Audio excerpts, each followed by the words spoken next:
अस्सलामुअलैकुम दोस्तों और साथियों, उम्मीद है आप लोग खैरियत से होंगे।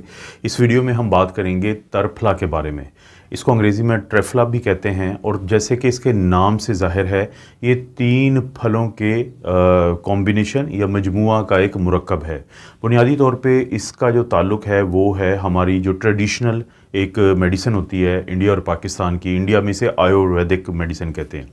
तो इनका जो बुनियादी मकसद क्या होता है, ये दुनिया में कहा जाता है कि कुदरती तौर पे जो दवाइयाँ या मुरक्कब मैसर होते हैं उनमें से बेहतरीन है। इन दवाइयों का बुनियादी मकसद क्या होता है, ये जो दवाइयाँ होती हैं, जो कुदरती दवाइयाँ जिनको हम कहते हैं नेचुरल मेडिसिन कहते हैं, इनका मकसद बीमारी को होने से रोकना है।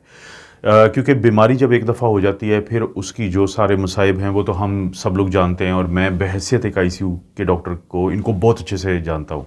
लेकिन मेरी कोशिश है कि इस चैनल पे कुछ ऐसी वीडियोस भी बनाई जाएं जिनमें उन दवाइयों का जिक्र किया जाए जो कुदरती तौर पे इस्तेमाल में आती हों और जिनका बुनियादी मकसद बीमारी को रोकना हो। ये जो ट्रफला है या तरफला जिसे हम कहते हैं, ये बुनियादी तौर पे 1000 से 1500 साल से इस्तेमाल में है, ख़ास तौर पे दुनिया के उस खिते में जिसमें इंडिया और पाकिस्तान मौजूद हैं। क्योंकि ये जो तरीका इलाज है ये कोई नया तरीका इलाज नहीं है, बल्कि ये 3 से 4000 साल पुराना वो तरीका इलाज है कि चाहे तो दांतों का मसला हो, चाहे तो पेट का मसला हो, और चाहे तो अच्छी सेहत चाहिए हो, और चाहे तो एक लंबी उम्र चाहिए हो, तो जो तरफला यानी पोली हर्बल भी इसे कहते हैं कि यानी 3 जो फल हैं वो खुश्क किए जाते हैं। वो फल कौन से होते हैं? आंवला है, बलीला है और हरड़ है।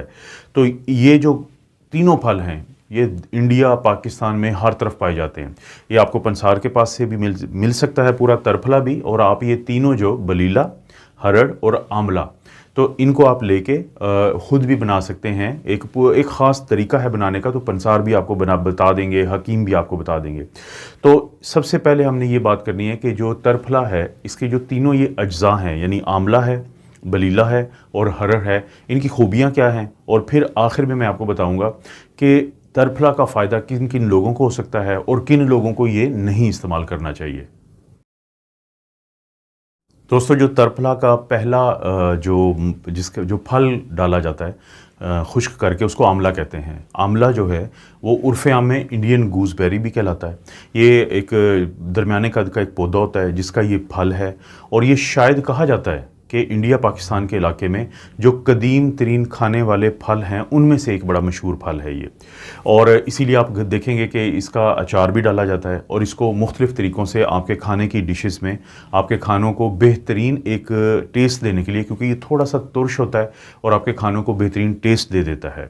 इसके अंदर मिनरल्स हैं, इसके अंदर विटामिन सी होता है, इसके अंदर अमाइनो एसिड्स होते हैं, इसके अंदर फिनोल्स हैं, इसके अंदर टैनिन्स हैं, इसके अंदर फाइलमेबिलिक एसिड है, र्यूटिन है, कर्क्यूमिनॉइड्स हैं, एम्बिलिकोल है।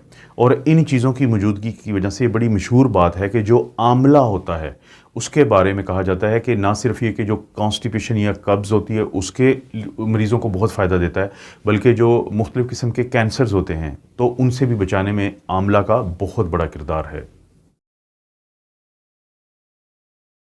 तरफला के अंदर जो दूसरी चीज़ मौजूद है उसको हम उर्दू में बलीला कहते हैं, और जो आयुर्वेदिक मेडिसिन वाले लोग इसको भुभेटके कहते हैं। बुनियादी तौर पे ये भी हमारे ख़ित्ते में बहुत ज़्यादा पाया जाता है, और चाहे तो वो शुगर के मरीज़ हों, चाहे हाई ब्लड प्रेशर के मरीज़ हों, चाहे वो मरीज़ जिनका वज़न ज़्यादा हो, और मुख्तलिफ़ किस्म की हमारे जिस्म में जो इन्फ्लेमेशन होती है, जैसे यूरिक एसिड बढ़ने की वजह से हमारे जोड़ों में इन्फ्लेमेशन होती है, सोजिश होती है, और गाउटी आर्थराइटिस या गाउट शुरू हो जाती है। और ये जो तमाम मुख्तलिफ़ किस्म की बीमारियां हैं, तो ये बहुत मशहूर बात है कि ये जो बलीला है इनके अंदर कुछ ऐसी चीज़ें होती हैं, जैसे कि इसके अंदर टैनिन्स होता है, इसके अंदर एलर्जिक एसिड होता है, इसके अंदर गैलिक एसिड होता है, इसके अंदर लिग्नेन्स होते हैं, इसके अंदर फ्लेवोन्स होती हैं। तो ये वो तमाम चीज़ें होती हैं जो आपके पैंक्रियाज से इंसुलिन का अखराज बेहतर करती हैं, आपके जो इंसुलिन की रेजिस्टेंस को कम करती हैं, आपके वज़न को बेहतर करती हैं। तो बलीला, जिसको संस्कृत में या आयुर्वेदिक मेडिसिन में भुभेटकी कहते हैं, ये जो तरफला का एक बहुत अहम जुज़्व है। दोस्तों, जैसे कि वीडियो के आगाज़ में ही मैं बता चुका हूँ कि जो तरफला है ये 3 फलों के खुश्क किए गए जो अज्जा हैं उनको मिला के बनाया जाता है। जो तीसरा और आखिरी फल है वो भी इंडिया पाकिस्तान में बहुत ज़्यादा पाया जाता है, उसको हरड़ कहते हैं। उसको आयुर्वेदिक मेडिसिन के फील्ड में उसको हरितिकी कहते हैं। बुनियादी तौर पे चाहे तो आपको दमा का मसला हो, चाहे आपको दिल का मसला हो, या जिस्म में कहीं पे भी सोजिश हो, या मैदे का मसला हो, जैसे इन सब के लिए इस्तेमाल होता है। जैसा कि बड़ा मशहूर है कि जो कॉन्स्टिपेशन को ये इसलिए बेहतर कर देता है कि खुराक को आपके मैदे में ये आगे चला के रखता है, तो जिसकी वजह से खुराक रुकती नहीं है और आपको कॉन्स्टिपेशन नहीं होती। इसके अंदर बहुत सारे अज्जा शामिल होते हैं, जैसे इसके अंदर टर्पीन्स है, इसके अंदर पॉलीफिनोल्स हैं, इसके अंदर एंथोसायानिन्स हैं, और इसके अंदर फ्लेवोनॉइड्स हैं। और ये वो तमाम चीज़ें हैं जो दोस्तों आप तकरीबन अब आप लोगों को मेरी वीडियोस देख के अंदाज़ा हो चुका होगा कि ये एंटीऑक्सीडेंट्स होती हैं। आपके जिस्म में जहाँ पे भी फ्री रेडिकल्स होते हैं, जहाँ पे भी सोजिश करने वाले अज्जा होते हैं, जहाँ पे भी वो अज्जा होते हैं जो आपको शुगर और दिल की बीमारियों की तरफ लेके जाते हैं, तो ये जो जिनके मैंने नाम लिए हैं केमिकल्स के, तो ये आपको उस चीज़ से बचाते हैं। दोस्तों अब हमने बात कर ली है कि तरफला में जो तीनों चीज़ें हैं उनका क्या क्या फ़ायदा है। अब हम बात करते हैं कि आप हकीम के पास गए, आप पंसार के पास गए, आपने या तो बना हुआ तरफला ले लिया, या फिर वहाँ से ये तीनों जो चीज़ें हैं, आंवला है, बलीला है और हरड़ है, उसको लिया। वो आपको समझा भी देते हैं, क्योंकि सबसे ज़्यादा आंवला डालते हैं, उसके बाद बलीला, और जो हरड़ है उसकी भी कम मिकदार होती है, लेकिन एक ख़ास मिकदार में डाल के इसको फिर बनाया जाता है। अब आप घर ले आए, उसके बाद आप इसको इस्तेमाल किस तरह करते हैं वीडियो के आखिर में मैं आपको बता दूंगा, लेकिन आपने इसका इस्तेमाल शुरू कर दिया तो आपको फ़ायदे क्या होंगे। सबसे बड़ा जो पहला फ़ायदा होता है वो होता है इन्फ्लेमेशन के ख़िलाफ़। आप दोस्तों को पता है कि हमारे जिस्म में फ्री रेडिकल्स बनते हैं, उन फ्री रेडिकल्स को हमारे जिस्म का जो सिस्टम होता है वो एक ख़ास मिकदार से ऊपर नहीं जाने देता। लेकिन जैसे जैसे इंसान की जो उम्र बढ़ती है, तो वो अज्जा जो फ्री रेडिकल्स की वजह से होने वाला जो नुकसान है हमारे जिस्म में, जिसमें इन्फ्लेमेशन शामिल है, जिसमें एजिंग का प्रोसेस शामिल है, जिसमें जो हमारे सेल्स हैं उनकी टूट फूट शामिल है, उसको रोकने वाला जो सिस्टम होता है वो एंटीऑक्सीडेंट्स होते हैं। तो वो कमज़ोर पड़ते जाते हैं और फ्री रेडिकल्स बढ़ते जाते हैं, जिसकी वजह से हम मुख्तलिफ बीमारियों का शिकार हो जाते हैं। वीडियो में मैं आपको बता चुका हूं कि जो इसको तीनों इसके अज्जा हैं उनके अंदर बहुत सारी ऐसी चीज़ें जो एंटीऑक्सीडेंट्स हैं। तो ये क्या करती हैं कि जब आप तरफला का बाकायदा इस्तेमाल करते हैं तो फिर वो एंटीऑक्सीडेंट्स इन फ्री रेडिकल्स को काम नहीं करने देती ज़्यादा, तो आपके जिस्म में मुख्तलिफ़ किस्म की जो इन्फ्लेमेशन की वजह से जो बीमारियाँ होती हैं, जिसमें दिल की बीमारी शामिल है, जिसमें शुगर की बीमारी शामिल है, जिसमें और बहुत सारी बीमारियाँ जोड़ों की और मुख्तलिफ़ दर्दों की बीमारियाँ शामिल हैं, तो वो इतनी शिद्दत से नहीं हो पाती जो कि रूटीन में होती हैं। तो तरफला का बाकायदा इस्तेमाल आपको इस तरह के बहुत सारे मसाइल से बचा के रखता है। दोस्तों तरफला का जो दूसरा बहुत बड़ा फ़ायदा हो सकता है कि इसके अंदर जो मौजूद अज्जा हैं वो क्योंकि फ्री रेडिकल्स को कंट्रोल में रखते हैं, तो बहुत सारे वो लोग जो बाकायदा इसका इस्तेमाल करते हैं तो उनको कम चांसेस हो सकते हैं कैंसर जैसी मूजी मर्ज़ के। कैंसर के होने की मुख्तलिफ़ किस्म की वजूहात होती हैं, जिसमें जीनियाती भी हैं, लेकिन एक बहुत बड़ा जो फैक्टर होता है कि जब लोगों में फ्री रेडिकल्स बहुत ज़्यादा बनते हैं, सेल्स जो उनकी टूट फूट बहुत ज़्यादा होती हैं, तो वहाँ से खुदा न खास्ता कैंसर जन्म ले सकता है। तो तरफला का बाकायदा इस्तेमाल और एक मुस्तकिल अगर आप इस्तेमाल करें अपने डॉक्टर के साथ मशवरे के बाद, क्योंकि कुछ लोग ऐसे होते हैं जिन्होंने इसको इस्तेमाल नहीं करना, जो मैं वीडियो के आखिर में जिक्र कर दूंगा। तो कहा जाता है कि जो कैंसर जैसा मूजी मर्ज़ होता है, अब जैसे ख़वातीन में अगर हम बात करें तो सर्वाइकल कैंसर है, जिसे सर्विकल कैंसर भी कहते हैं, और ओवेरियन कैंसर है। इसी तरह से मर्दों में भी मुख्तलिफ़ किस्म के कैंसर हैं और दोनों में लिम्फोमा जैसी बीमारी भी होती है। तो कैंसर सेल्स के ख़िलाफ़ भी इसकी जो जंग है वो बड़ी मशहूर जंग है।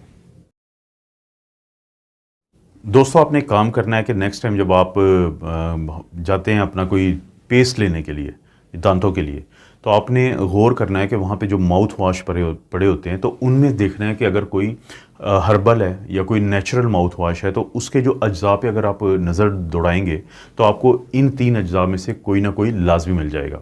क्योंकि तरफला का एक बहुत बड़ा फ़ायदा ये होता है कि अगर आप ख़ुद या अपने बच्चों को इसको एक माउथ वॉश के तौर पे यानी कि इस्तेमाल करवाएं, कुल्ली करवाएं, तो उनके अंदर दांतों में एक तो कीड़ा नहीं लगता, कैविटीज़ कम बनती हैं, तो ये जो हर वक्त हमारे मसूड़े फूले रहते हैं जिसे हम जिंजवाइटिस कहते हैं, तो इस तरह की जो मसाइल हैं वो जन्म नहीं लेते। तो तरफला का एक जो इस्तेमाल है वो दांतों की एक अच्छी सेहत के लिए है, इन्फेक्शन से बचने के लिए है, और मुख्तलिफ़ किस्म का जो सूजना शुरू हो जाते हैं आपके गम्स, उनसे बचने के लिए है। तरफला का एक और बहुत बड़ा फ़ायदा जो मुख्तलिफ़ लोगों को होता है, वो लोग जिनकी तोंद बाहर निकली हो, वो लोग जिनकी जो हिप्स हैं कूले वहाँ पे फ़ैट हो, जो मोटापा से बहुत परेशान जो लोग होते हैं, तो उनके लिए एक अच्छी ख़बर है कि जो तरफला का बाकायदा इस्तेमाल है वो हमारे जो जिस्म की चर्बी है उसको इस्तेमाल में लाने में मदद करता है, जिसकी वजह से हमारी बढ़ी हुई तोंद पीछे जाती है, जिसकी वजह से जो हमारा एक जो चर्बी लटकी होती है लोगों को, यानी वो बहुत परेशान होते हैं इस सूरत हाल से, तो वो जो फ़ैट है उसको कम करता है। तो वो लोग जो मोटापा का शिकार हैं उनको भी तरफला का इस्तेमाल करना चाहिए। दोस्तों, अगर तरफला के सबसे आखिरी फ़ायदे की बात करें तो पुराने वक्तों में जब भी लोग पेट के मसले के साथ, कब्ज़ के साथ, गैस ज़्यादा बनने के मसले के साथ, पेट के अफारे के साथ हकीमों के पास जाते थे या आयुर्वेदिक जो मेडिसिन को प्रैक्टिस करने वाले लोग हैं उनके पास जाते थे, तो वो ये जो तरफला का या ट्रेफला का जो एक बना हुआ मुरक्कब होता है, तो इसको ये देते थे। वो किस लिए देते थे? क्योंकि ये आपकी जो कब्ज़ है उसको कम करता है, ये आपके पेट के अफारे को कम करता है, पेट के दर्द को कम करता है। देखें, अभी तक हमने देखा है कि हमारे घरों में इसबगोल का जो छिलका होता है वो इस्तेमाल होता है इस काम के लिए, और कोरोना के दिनों में एक बड़ी मशहूर हुई थी एक सना मक्की, जिसको सेना कहते हैं बेसिकली, लेकिन वो भी बुनियादी तौर पे कॉन्स्टिपेशन या कब्ज़ की दवाई है। और तीसरा जो हमारे घरों में अक्सर पड़ा होता है वो तरफला का इस्तेमाल होता है कि अगर आपको कब्ज़ है या पेट के दूसरे मसले हैं, तो ये भी एक इसका बहुत बड़ा फ़ायदा है। अब हम बात करते हैं कि कौन से वो लोग हैं कि जिनको इसको इस्तेमाल नहीं करना चाहिए। दोस्तों, मेरी हर वीडियो के शुरू में एक डिस्क्लेमर होता है, जिसमें मैंने बड़ा वजाहत दी हुई है, कैटेगोरिकली बताया हुआ है कि आपने कोई भी चीज़ इस्तेमाल करने से पहले जो आपका प्राइमरी डॉक्टर है उससे ज़रूर बात करनी है। क्यों? देखिए, अब जैसे अगर हम तरफला की बात करें तो इसके अंदर जो आंवला होता है, आंवला क्या करता है कि ये खून को किसी हद तक पतला करता है ताकि ये दिल जैसी बीमारियों से बचाता है। लेकिन वो लोग जो वारफरिन नामी दवाई या कोई भी ऐसी दवाई ले रहे होते हैं जो खून को बहुत ज़्यादा पतला करती है, तो ज़ाहिर है कि ये खून ज़्यादा पतला हो सकता है, तो उससे नुकसान होता है। तो ऐसी सूरत में अगर आप जब कोई खून पतला करने वाली दवाई ले रहे हैं तो आप पे फ़र्ज़ है कि आप अपने डॉक्टर से ज़रूर मशवरा कर लें कि क्या आप तरफला ले सकते हैं, नहीं ले सकते हैं और कितनी मिकदार में लेना है। इसी तरह से जो वो ख़वातीन जो हामला ख़वातीन हैं उनको हम कहते हैं कि आप मत लें। वो ख़वातीन जो अपने बच्चों को दूध पिलाती हैं तो उनको हम कहते हैं कि ये मत लें, और बच्चों को हम कहते हैं कि उनको ना दिया जाए। क्यों? क्योंकि इनके अंदर जो स्टडीज़ हैं वो कोई बहुत अच्छी स्टडीज़ नहीं है या बहुत ज़्यादा सेफ्टी वाली स्टडीज़ नहीं हैं। तो ऐसी तमाम सूरत हाल जिसमें डॉक्टरों को लगे कि किसी ख़ास जगहों पे अभी कंफर्म स्टडीज़ नहीं हैं, तो वहाँ पे हम कहते हैं कि इनको मत दें। आखिर में वो लोग जिनको पहले ही डायरिया है, जिनको पहले ही लूज़ मोशन लगे होते हैं, तो आप उनको मत दें। और अगर आप कब्ज़ के लिए भी ले रहे हैं तो जो एक बताई गई खुराक होती है उससे बहुत ज़्यादा ना लें, क्योंकि अगर आप बहुत ज़्यादा डोज में लेंगे तो आपको फिर हो सकता है कि डायरिया शुरू हो जाए। मिसाल के तौर पे जो सना मक्की की मैंने जिक्र किया था, कोरोना के दिनों में जब लोगों ने इसको बहुत ज़्यादा इस्तेमाल किया, उस डर और खौफ की वजह से जो कोरोना की वजह से उनके ऊपर हावी था, तो अक्सर लोगों को फिर लूज़ मोशन लग गए, अक्सर लोगों को फिर पानी की कमी हुई डायरिया की वजह से। तो ये वो कुछ सूरत हाल हैं कि जिसमें आपने एक तो लेना नहीं है, अगर लेना है तो अपने डॉक्टर से मशवरा करके, ताकि मखसूस एक मिकदार में आपको तरफला शुरू करवाया जा सके। दोस्तों, सबसे आखिर में हम ये बात करेंगे कि तरफला का इस्तेमाल किया कैसे जाता है।